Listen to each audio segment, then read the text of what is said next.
está aberto para receber a palavra do Senhor? Amém. Que bom, porque se você não abrir a tua mente e o teu coração, nada vai acontecer com você. Se você permitir que qualquer coisa, qualquer preocupação do dia a dia tomar conta da tua mente, você estará bloqueando o agir do Senhor.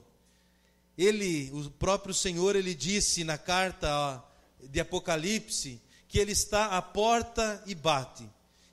E se alguém ouvir a voz e abrir a porta, então eu te entrarei em sua casa, cearei com ele e ele comigo. E essa é uma palavra do Senhor para nós como igreja. O Senhor está desejoso de falar, mas você precisa estar desejoso por ouvir. E quero ser instrumento nas mãos do Senhor nessa noite a falar a palavra de Deus para cada um de nós. Convido você que trouxe a sua Bíblia, vai encontrando aí Atos do Espírito Santo, Atos dos Apóstolos, capítulo 6. Sempre procuro comparar a igreja do Senhor dos nossos dias com a igreja do Senhor quando ela foi estabelecida.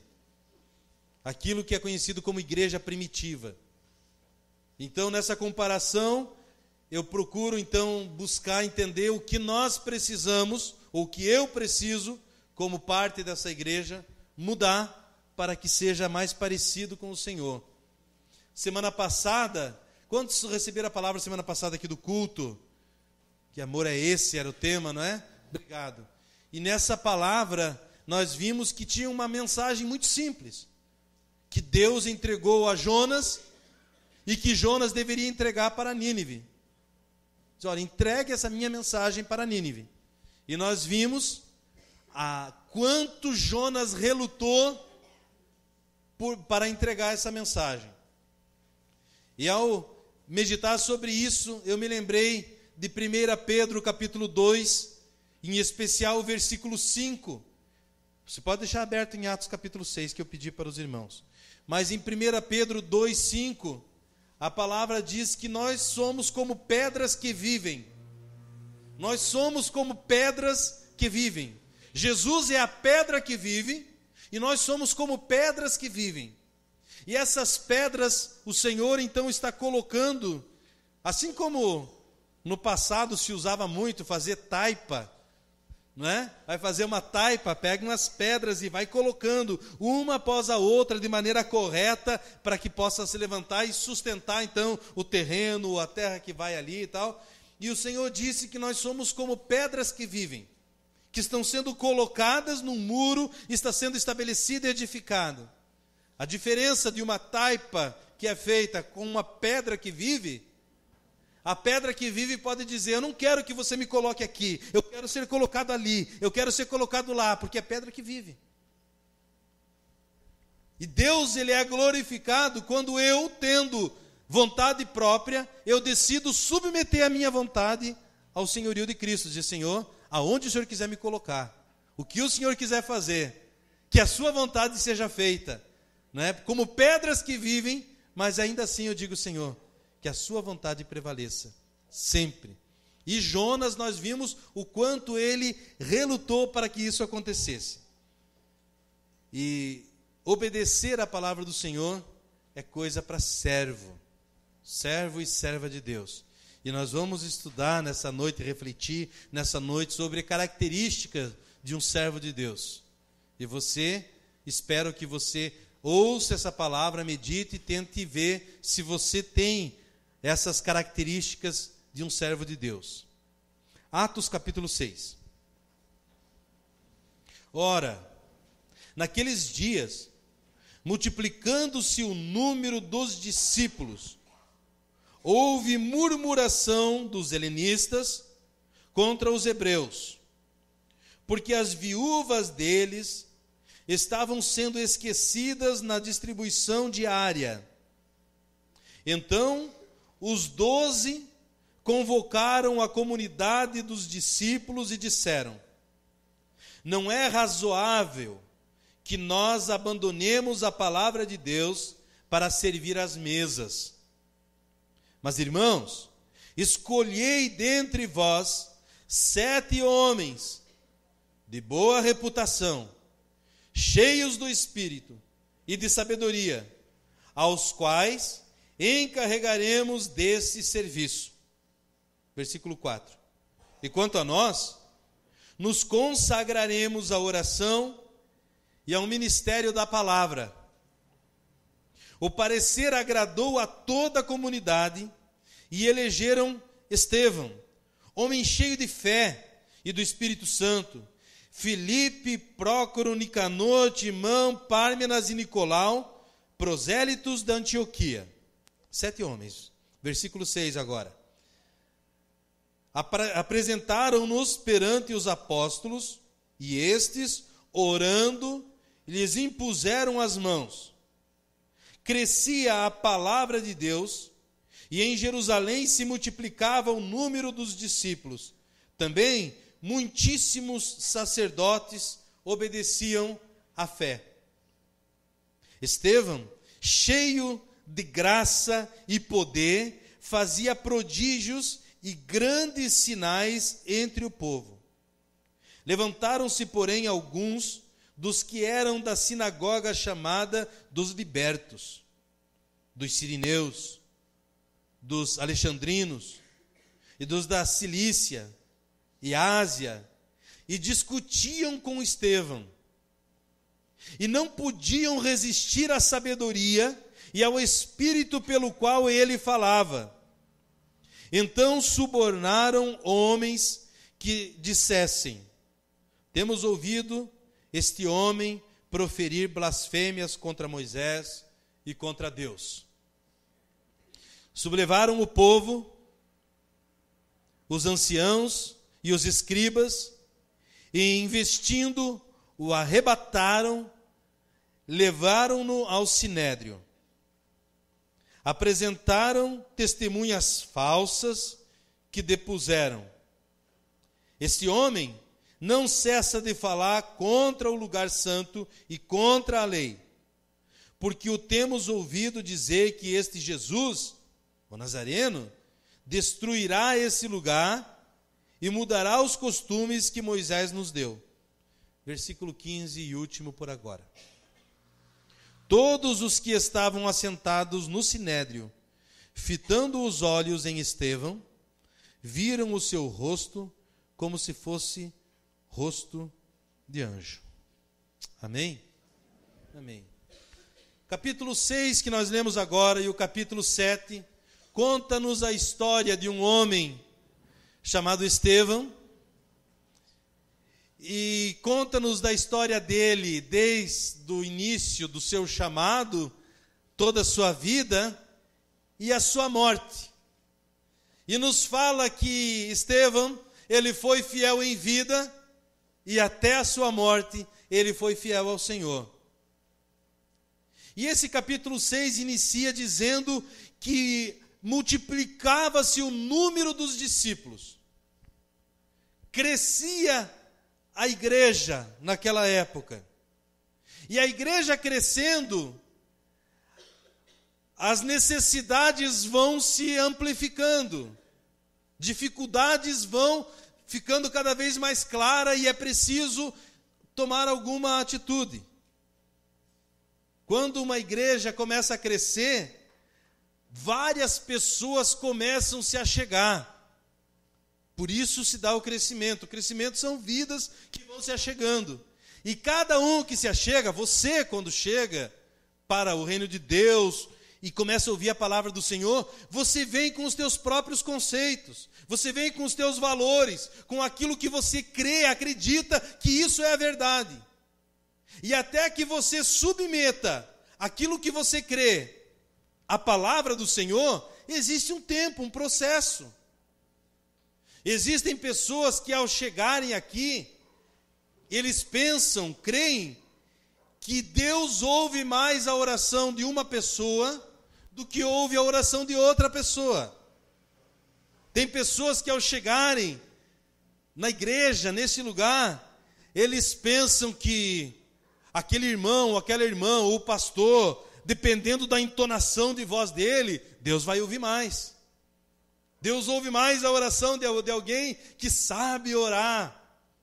Tem pessoas que pensam que Deus só vai ouvir a oração se for feito de madrugada.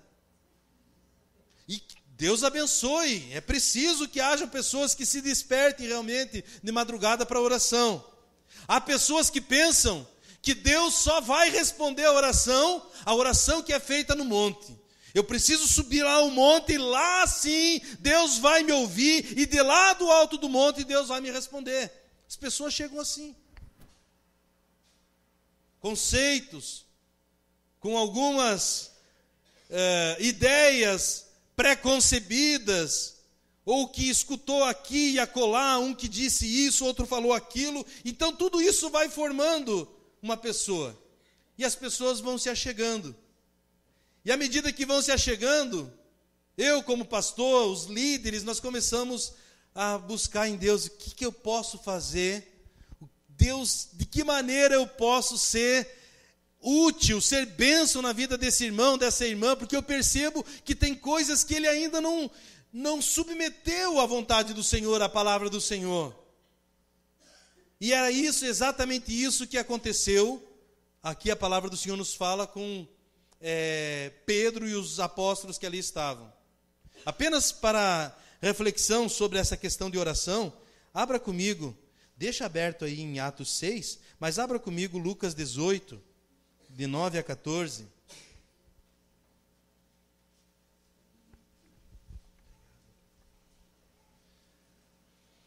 Lucas capítulo 18, versos de 9 a 14.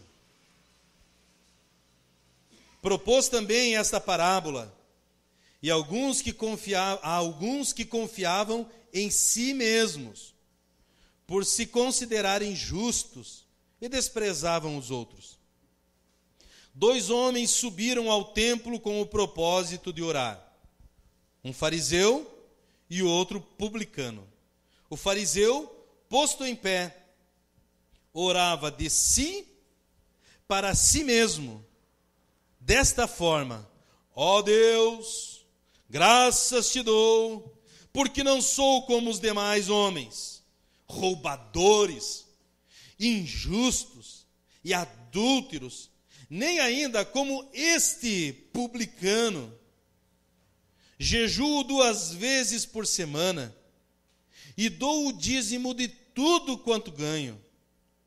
Versículo 13.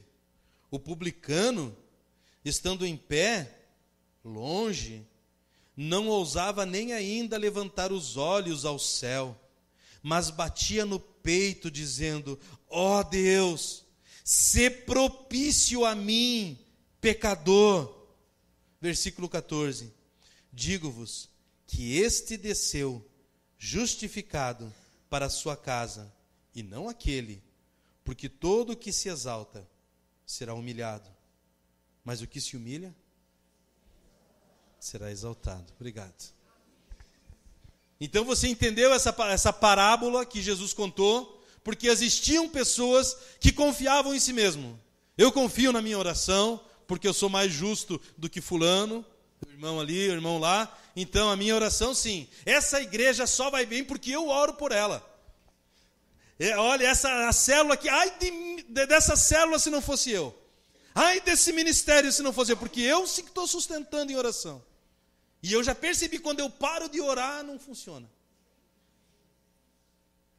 E a palavra do Senhor nos diz isso, que alguém chegou para a oração, cheio de si mesmo, batendo no peito, diz: ó Deus, muito obrigado, porque não sou ladrão. Ele começou a orar assim, né? Eu podia estar aí roubando, matando, mas estou aqui orando. E eu poderia ser ladrão, não sou, adúltero, não sou como certas pessoas, nem como esse que está aqui no meu lado. Eu jejuo, eu dou o dízimo de tudo. Pronto. Fez o merchandising dele ali, fez sua propaganda ali e tal, e pronto. E aí a palavra do Senhor nos diz que o outro que estava ali ora de maneira mais contrita, reconhecendo os seus erros, e diz: Senhor, tem misericórdia de mim, sê propício a mim, porque eu sei, eu sou pecador. E nessa parábola o Senhor diz que este que orou dessa maneira voltou para casa com a bênção junto de si, enquanto que o outro apenas fez a sua própria oração, fez seu próprio show. E tem pessoas que gostam de fazer show, gostam de chamar atenção para si, e pronto, voltou para casa da mesma forma que veio. Então nós precisamos entender isso. Deus ouve a tua oração. E eu gostaria que você dissesse isso para duas pessoas: Deus ouve a sua oração.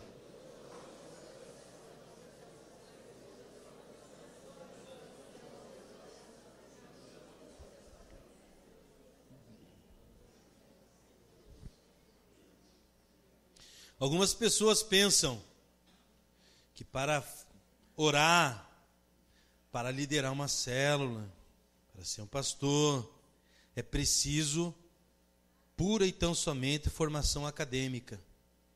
E nós não desprezamos essa formação.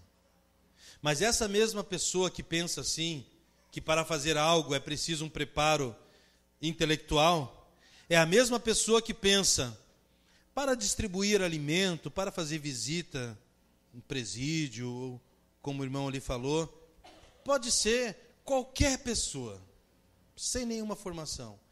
E eu gostaria de meditar sobre isso com você. As características de um servo de Deus.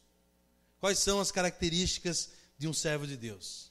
Primeira característica que quero meditar com você, que um servo de Deus, ele obedece sempre. E não apenas quando concorda ou quando gosta. É possível que alguém goste de música. Então eu quero cantar, eu quero tocar. Por quê? Porque eu gosto. Então tá bom, se gosta de tocar, gosta de cantar, sim. Então nós vamos lá no presídio e eu gostaria de te convidar. Ah, não, lá não. Aqui. De preferência, se puder, ali no altar, melhor ainda. Ele gosta de música, mas então ele gosta apenas por lazer, apenas por prazer pessoal. E aí é fácil. Então para mim, louvor não é um peso. Claro, porque eu estou fazendo aquilo que eu quero e somente aquilo que eu quero, aonde eu quero. Tá bom, irmão, então hoje nós vamos cantar essa música eu não gosto, essa não. Não, essa tira, a outra. Por quê? Porque é o meu gosto, é aquilo que eu quero. Nós temos um ministério tão abençoado que até no nome é abençoado. Mãos abençoadas. Tem alguém por aí do Ministério Mãos Abençoadas, né? Tá uma mão abençoada lá.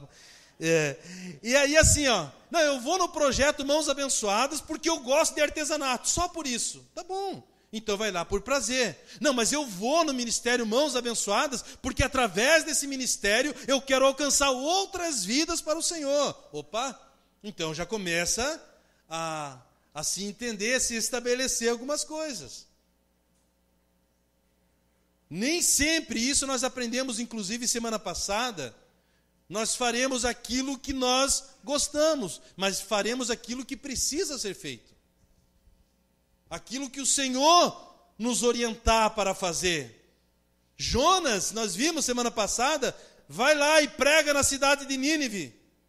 E a palavra do Senhor diz que ele relutou, ele foge. E quando volta, eram 3 dias de pregações. Ele prega o primeiro dia e sobe no alto de um monte. Para orar? Não, para ver o final de Nínive. Para ver a destruição. É somente para isso que ele estava ali. Eu só faço aquilo que eu quero. E uma característica de servo, daquele que serve, que o servo é alguém obediente. Que obedece ao Senhor. Veja comigo Lucas, por favor, Lucas capítulo 22 e o versículo de número 42.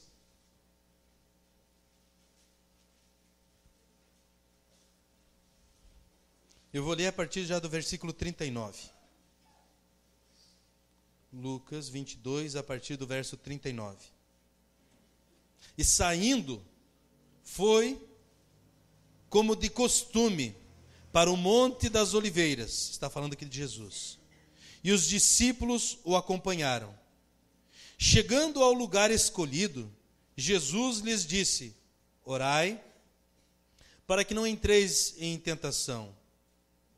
Ele, por segunda vez, se afastou, cerca de um tiro de pedra, e de joelhos orava, dizendo: Pai, se queres, passa de mim este cálice.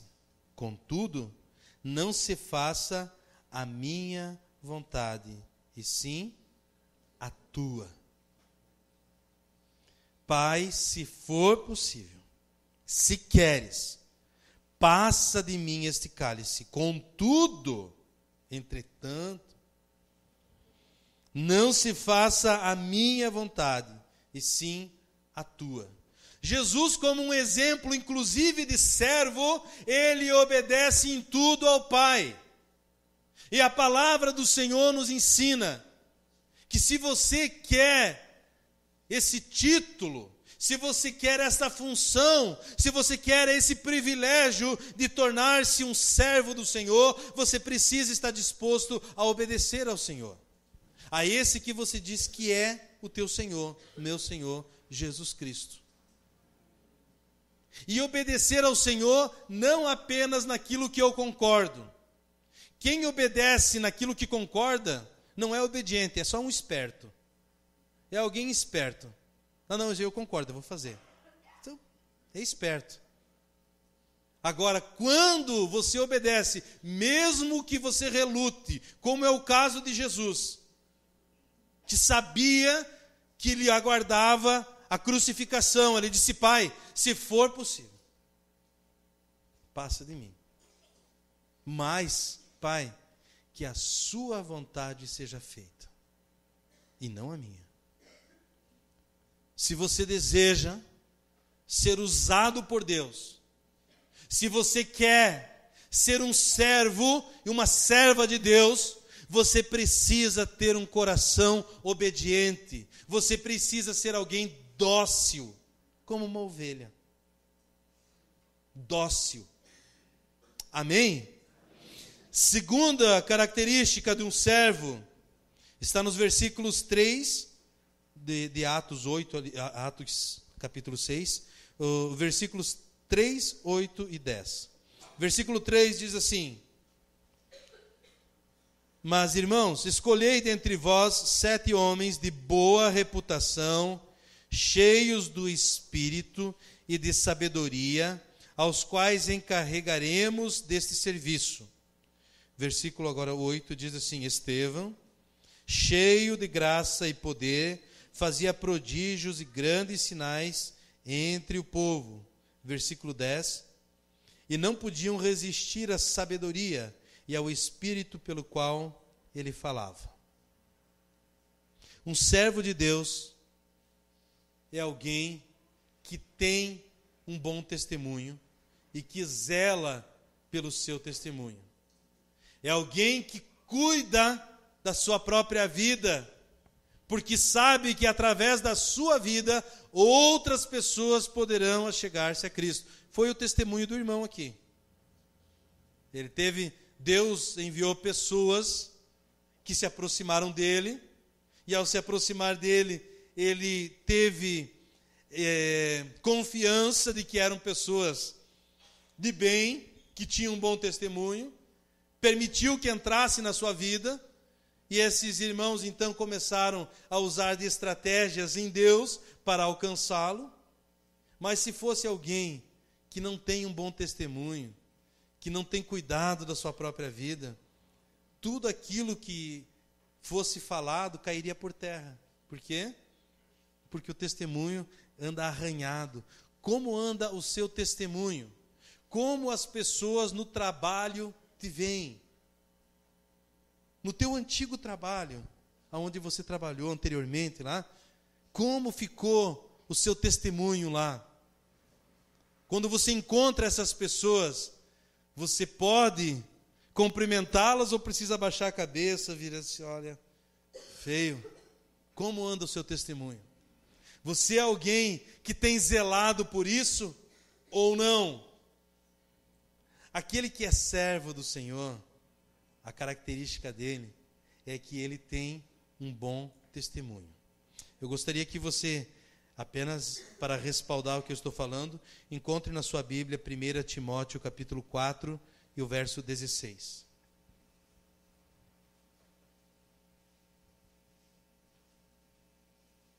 Estevão é aquilo que nós chamamos hoje de diácono.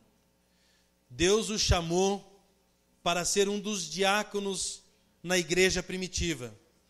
7 foram os diáconos chamados para esse ministério. Mas interessante que mesmo antes de Estevão ser chamado para o ministério, ele já tinha um bom testemunho, por isso que ele foi chamado. Tem pessoas que esperam um título. Se alguém me chamar e me der esse título, aí então eu faço alguma coisa. Não faça isso. Você pode e Deus quer te usar hoje. Você não precisa de títulos de homens. Esse é um título de homem. Na verdade, diácono é uma palavra que a tradução de diácono significa servo. Diácono é um servo. Quantos servos e servas de Deus nós temos aqui nessa noite? Amém. Senhor amado, que bênção então. Amém. 1 Timóteo capítulo 4 e o verso de número 16. Tem cuidado de ti mesmo e da doutrina. Continua nestes deveres, porque fazendo assim, salvarás tanto a ti mesmo como aos teus ouvintes. Cuide de você mesmo e cuide da palavra, da doutrina, do ensinamento. E ele diz, continua nesses deveres, porque fazendo assim, salvarás a ti mesmo e as pessoas que te ouvem, as pessoas que estão à tua volta. Então, primeira característica de um servo do Senhor, ele é alguém que obedece. Segunda característica de um servo é alguém que tem bom testemunho. E aí eu gostaria que você fosse se autoavaliando, se analisando, fizesse uma autoanálise, né, irmã? E nessa autoanálise você visse se de fato você é alguém que obedece ao Senhor, a sua palavra, se você é alguém que de fato tem um bom testemunho. É isso aqui que nós estamos vendo na vida de Estevão. Terceira característica, que deixei por último, mas não a menos importante, versículos 2, 3, 4 e 5, eu farei a releitura. Então, os 12 convocaram a comunidade dos discípulos e disseram: não é razoável que nós abandonemos a palavra de Deus para servir às mesas. Mas, irmãos, escolhei dentre vós 7 homens de boa reputação, cheios do Espírito e de sabedoria, aos quais encarregaremos nesse serviço. E quanto a nós, nos consagraremos à oração e ao ministério da palavra. Versículo 5 aqui está a chave para o que eu quero falar. O parecer agradou a toda a comunidade. E elegeram Estevão, homem cheio de fé e do Espírito Santo, e aí fala o nome dos demais servos que foram chamados. A terceira característica de um servo de Deus, uma serva de Deus, é que esse servo ele tem comunhão com o seu líder. Ele entra em concordância com o seu líder. Aquele que é servo do Senhor não é aquele irmão ou aquela irmã crítico, que critica tudo e todos. Não gostei disso, não gosto daquilo, não concordo com aquilo outro, não era a hora de fazer isso, não era o momento de fazer aquilo, eu acho que nós deveríamos fazer de outra maneira, e nunca entra em concordância, em acordo. Esse ainda não tem um coração de servo. A palavra do Senhor nos diz que Pedro e o colegiado apostólico que ali estavam, os 12, estavam reunidos, e alguns judeus de fala grega, que são os helenistas, e os judeus nativos dali, começaram a discutir entre eles, dizendo: olha só, Pedro e os apóstolos estão dando mais atenção para algumas viúvas e outras estão ficando sem o cuidado. Confesso aos irmãos que isso é algo que precisa acontecer na igreja. É o que nós estamos tentando fazer, os ministérios que estão sendo estabelecidos. Vou contar para os irmãos do que eu soube. Se for um testemunho que eu soube, provavelmente eu não faria nada. Falo isso para minha vergonha, mas para ficar registrado. Os irmãos estavam reunidos aqui durante a semana para um ensaio de alguma coisa. E alguém chegou e disse: olha, sabe aquele rapaz que vocês estão dando comida, estão dando alimento aqui no Projeto Bom Samaritano? Sim, sei. Pois é, ele está caído ali em frente ao bombeiro. E hoje é uma noite muito fria. Podiam fazer alguma coisa. E um irmão estava ali e disse assim: espera um pouquinho.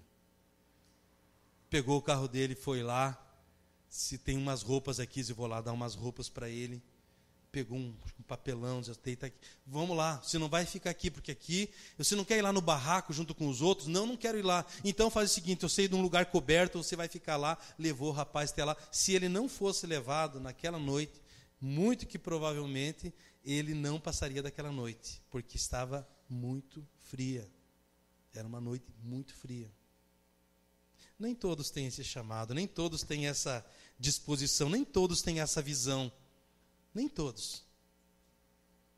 E aí é possível que alguém dissesse: poxa, pastor não vai fazer nada. Está acontecendo isso, como falaram para Pedro. Olha, tem pessoas que estão sendo esquecidas. E Pedro disse: olha, esse assunto que vocês estão me falando é um assunto muito importante. De fato, é preciso que alguém faça alguma coisa. Por isso, encontre qualquer pessoa que queira fazer isso. Foi isso que Pedro falou? Encontre umas pessoas aí, qualquer que seja. Como eu disse para os irmãos, tem pessoas que estão preparadas para vir aqui pregar, mas não estão preparadas para fazer outro serviço. Não, eu pregar, sim. Opa, cantar também, eu estou dentro, acho que eu posso somar nisso. Mas então vamos pôr a mão no arado, vamos trabalhar. Ah, não, aí pode ser outra pessoa, né, pastor? Pode ser outra pessoa, manda outro. Lé do engano. Pessoas enganadas, né? E aí a palavra do Senhor nos constrange. E a Bíblia nos fala de que eles procuraram homens, não eram homens quaisquer, eram homens que obedeciam a Deus, eram homens que tinham um bom testemunho, eram homens que estavam em comunhão com a liderança, e eles falaram: olha, nós temos aqui Estevão. E Pedro, ao olhar para ele, disse: esse homem é cheio do Espírito Santo. E um homem cheio do Espírito Santo não é um homem que sai por aí olhando para os outros de maneira assim, acusadora. Esse aí sim é um homem cheio do Espírito Santo. É aquele homem que sai falando em línguas, esse homem é cheio do Espírito Santo. Quem é cheio do Espírito Santo tem o fruto do Espírito evidente em si. Pastor, qual é o fruto do Espírito? Estuda lá em Gálatas, capítulo 5, versículos 22 e 23. Fruto do Espírito: amor, alegria, paz, longanimidade, benignidade, domínio próprio, temperança, não é? Vai falando ali. Essas são pessoas cheias do Espírito Santo, que têm frutos na sua vida. Quais são os frutos que estão evidentes em ti? Que você tem feito nesse aspecto como servo e serva de Deus? Então a palavra do Senhor nos diz que pegaram a Estevão e esses outros irmãos que ali foram citados e foram impostas as mãos sobre esses, dizendo: olha, assume esse ministério. E quanto a nós, disse Pedro, nos dedicaremos à oração e ao estudo da palavra. O fato é que no reino do Senhor há espaço para todo mundo, para todos que queiram trabalhar, para todos que queiram se envolver. Ah, pastor, parece que na igreja aí não tem espaço para mim, é porque talvez, na verdade, alguns irmãos queiram apenas um lugar de evidência. Quer ser usado por Deus? Vamos lá no CASEP junto, vamos lá no hospital fazer uma visita. Vamos... Ah, não, eu pensei que era para algo assim mais aparente e tal, né? Servo e serva de Deus, há lugar, e o Senhor está chamando ainda a homens e mulheres que tenham essa disposição e esse coração de servo e serva. Eu queria chamar o irmão Arlan, que vai nos contar um pouquinho da sua experiência, como tem sido a visita no presídio, e uma carta que ele trouxe de um detento lá, para que os irmãos possam ouvir e ser edificados.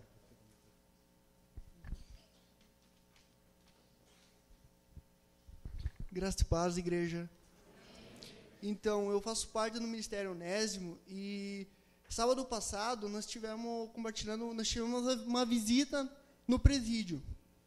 Então, a terminar a ministração da palavra, conversei com um presidiário, ele me entregou uma carta, um pouco do testemunho dele, uma história de vida dele, bem incrível, quero compartilhar com vocês.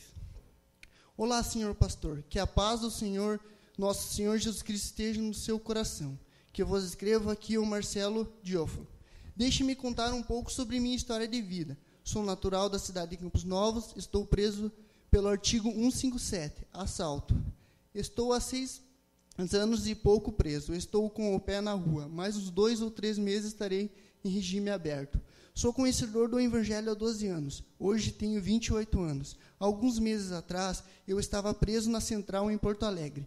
Lá me batizei e segui em frente nos caminhos de Deus. Depois que fui transferido aqui para Santa Catarina, infelizmente me desviei. Passei pelo Vale da Sombra da Morte, em Chapecó, na penitenciária. Eu estava para morrer no pátio, mas o Senhor me livrou. Foi revelado um dia antes pela mãe de um companheiro de cela, que eu iria ter um grande livramento.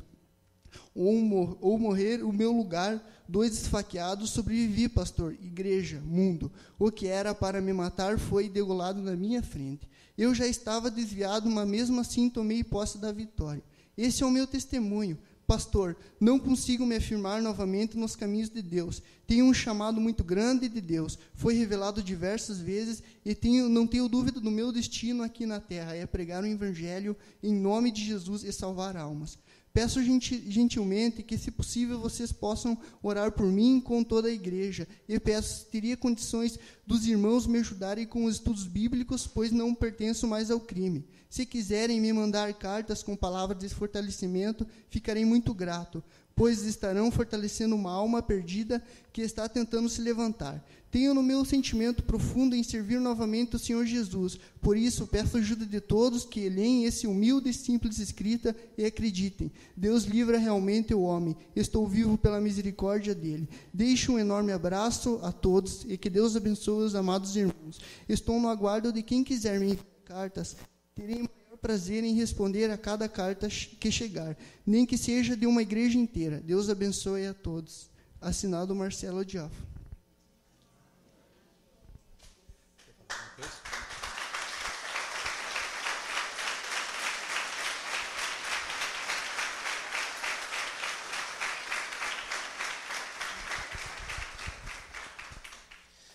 O que dizer disso aí, meus irmãos? Então, nós temos esse desafio.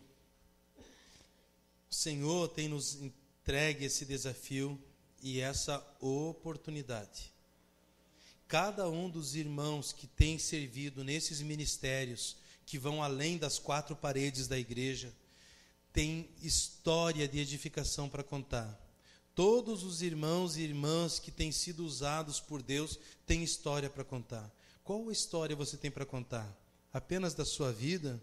Apenas murmurações porque não está acontecendo aquilo que você gostaria? Enquanto existem pessoas aí perecendo e carecendo da igreja do Senhor. Meu irmão, minha irmã, a resposta para estes necessitados, para esses carentes, não vem da política, não vem do governo. A resposta para estes, Deus tem colocado na igreja. sou eu e você a resposta de Deus para essas pessoas que estão ali dizendo: olha, não quero me desviar, eu estou para sair, já estou quase saindo e quero me firmar, preciso me firmar.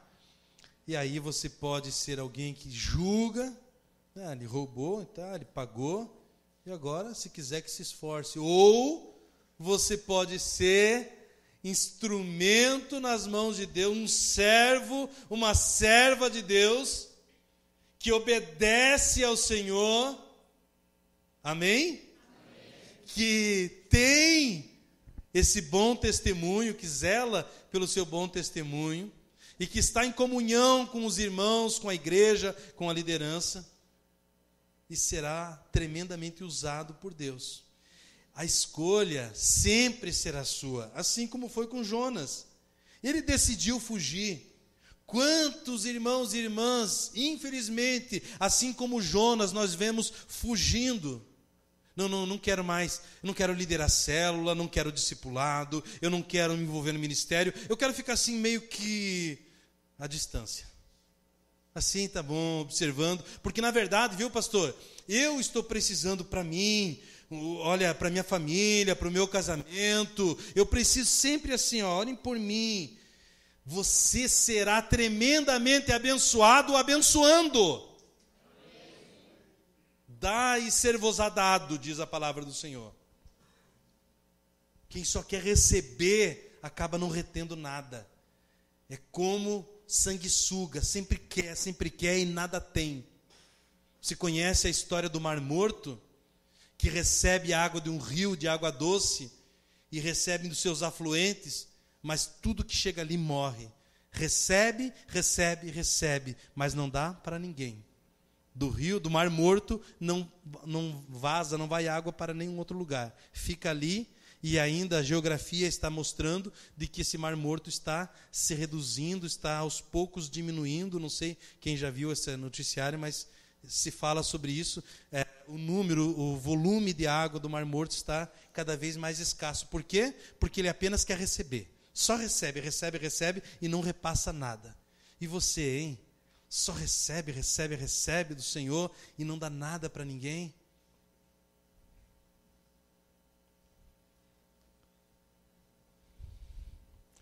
Quero convidar você a meditar nessa palavra. Quero desafiar você, em nome de Jesus, para que um santo desespero tome conta do teu coração. Como assim, pastor? Um desespero no sentido, o que é que eu posso fazer para ser útil no reino? Estamos precisando, estava vendo, e amanhã eu terei, se Deus permitir, uma reunião com o pessoal da Ágape. Nós precisamos de homens e mulheres cheios do Espírito Santo, que queiram amar nossos pré-adolescentes e amar nossos adolescentes. Alguns irmãos aqui sabem, outros talvez eu vou falar que não saibam. Nós tínhamos um tempo atrás uma célula chamada Célula Teen, que era para adolescente. Não existe mais. Por quê? Porque está faltando servo e serva de Deus. Homens e mulheres que digam: olha, eu quero trabalhar com adolescentes, viu? Eu tenho um bom testemunho, eu quero ser usada por Deus, eu quero somar, eu quero estar em comunhão, eu quero obedecer a palavra do Senhor. Não espere título, não espere que alguém venha e diga algo para você. Seja você instrumento nas mãos de Deus. Esse é o servo. O servo que serve, serve. O servo que não serve, não serve. O reino de Deus é para servos. Há vagas no reino de Deus. Deixa Deus te usar. Você será tremendamente abençoado, abençoando. Quem espera primeiro resolver suas situações, deixa eu alertá-lo. Nunca as resolverá. Está amaldiçoando, pastor? Não, estou te dando uma palavra de orientação. Porque assim como o jovem rico que chegou para Jesus e pediu sobre salvação, e o Senhor disse: você sabe a palavra? Sei. ainda te falta uma coisa. No ser humano sempre será assim, sempre vai faltar uma coisa. E essa uma coisa é: obedeça ao Senhor, obedeça a Ele, cuide, zele pelo seu bom testemunho, esteja em comunhão com a igreja, com os irmãos, e deixa Deus te usar. Eu quero encerrar lendo 2 versículos bíblicos para encerrar, porque servir a Deus, meu irmão, minha irmã, é coisa séria, é coisa para servo. Eu quero ler Colossenses capítulo 3, versículos 23 e 24. Diz assim a palavra: tudo quanto fizerdes, fazei-o de todo o coração, como para o Senhor, e não para homens, cientes, ou com a consciência, de que recebereis do Senhor a recompensa da herança. A Cristo, o Senhor, é quem estais servindo. A Cristo, o Senhor, é quem estais servindo. Eu li Colossenses 3, verso 23 e 24. Agora eu quero encerrar lendo 1 Coríntios capítulo 4, versos 1 e 2. Assim, pois, importa que os homens nos considerem como ministros de Cristo e despenseiros dos mistérios de Deus. Ora, além disso, o que se requer dos despenseiros é que cada um deles seja encontrado fiel. Amém? Louve o nome santo do Senhor. Se você foi edificado com essa palavra, divulgue com seus familiares e amigos. Fazendo isto, estaremos juntos semeando a palavra de Deus. Façamos a obra enquanto é dia. João, capítulo 9, versículo 4.